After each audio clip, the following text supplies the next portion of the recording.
Good morning. I've been reading the story of Pandita Ramabai, who founded the Mukti mission. Very impressive person. She was the daughter of a Brahmin priest who was a Sanskrit scholar, and because he was a Sanskrit scholar, he knew that there was nothing there that would prevent women from learning the Hindu scriptures. So he began to teach his wife, and she became an excellent Sanskrit student. But he was called by all the Brahmin priests, to give an account of this, and there was a huge gathering, and he was called. But because of his knowledge of the Hindu writings, he was able to kind of show it. So they allowed him to do it, and they called him a orthodox reformer. That he was making reforms, but it was in line with the Hindu writings. So he taught his wife Sanskrit, and she became an excellent student. And then she began to teach her daughter Ramabai at 8 years old, and so she taught her Sanskrit.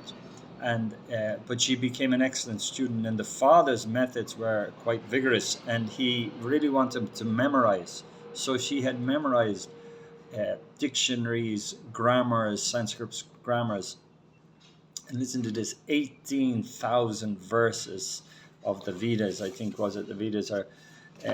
So for that reason, because of her knowledge of, that's where she got the title in Calcutta, Pandita.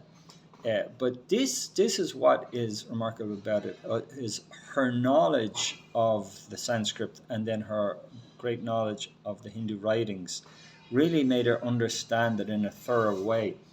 And she saw, in it, that there was no place for women at all. There was nothing for women within the Hindu writings. There was no moksha, there was no salvation. And I like this idea, and it enabled her to, with kind of confidence and with great knowledge, to start the reforms that she made. Like a few of the things were, one was, she is the first ever woman Bible translator in the world, first woman to translate any other Marathi literature in the world. She brought the kindergarten teaching method into India. She brought women's vocational studies into India, and a whole ream of first things that she did. Her translation of the Marathi New and Old Testament from Hebrew and Greek is a remarkable feat to be able to do that. But what's very impressive to me is that her knowledge of the Sanskrit, her knowledge of the uh, Hindu writings, made her understand where it fell short. She could appreciate it, and she was able to confidently stand up for her reforms because she could argue the case very thoroughly, firstly in her own mind, and it brought her deep conviction, and then to any of the objectors, of which, of course, she had many. Secondly, uh, to translate the Bible out of Greek and Hebrew means you must have this thorough knowledge of the scriptures. And this gave her, not only so, her knowledge of the Hindu writings kind of showed her that where it fell short in areas, particularly for women, and her knowledge of the scriptures showed her where uh, women should, have the opportunities of education and many other things that she provided for them. And Paul had a very similar thing. He had this thorough knowledge of the Old Testament. Uh, a Pharisee of the Pharisees, a son of a Pharisee, trained under Gamaliel, one of the greatest teachers of the Old Testament. And this thorough knowledge showed him the value of the Old Testament law, but also showed him its shortcomings. And because of this knowledge, he also then knew the place of the Gentiles within God's plan, the place of the Jews in God's plan. The fact that the law, as good and pure and holy as it was insufficient because of the sinfulness of man. That the law is good, but we are wrong, so we are caught. We are unable to keep it. So therefore, we are just we can't do anything. What can we do? We are given a law that we're unable to keep. So what to do? Here is where the necessity of Christ and the necessity of grace came in. And when we see our inability, that the law just shows us that insufficiency in ourselves. And so he was able to teach grace because of his knowledge, and teach this to the Gentiles. So I really like this idea that, good scholarship, good study enables people to be very active in their life. It gives them conviction inside themselves to know, why am I doing what I'm doing?